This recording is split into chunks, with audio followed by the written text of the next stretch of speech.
Hi, how are you? Today we are going to draw a very nice country which is called Libya.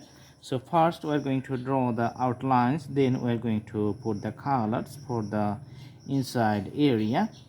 Okay, so to draw the map of a country perfectly, you have to do practice and just look for the details so that the drawing is going to be almost perfect.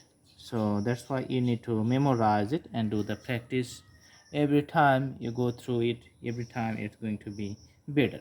So this is Libya, and you can see the borders. On the eastern side you can see Egypt, Sudan here, Chad, Niger, Algeria on the west side, Tunisia on the west side, and on the north you can see the Mediterranean Sea. Now I'm going to put the colors with the crayons, and you can see the color is going to be highlighting the whole area and just separating it from the surrounding white background. So in this canvas, just we're highlighting only the map area which is covered with the land borders and showing the shape of the map of the particular countries.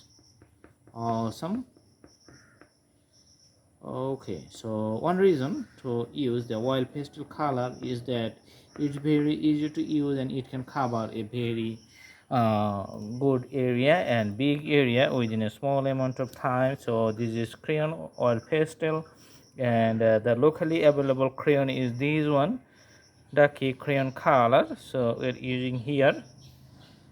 Okay, all right, so thanks for watching. Do practice and the drawing is going to be okay if you are a geography student, so sometimes maybe you need it for your exams purpose. So you are going to do good. All right, have a good day.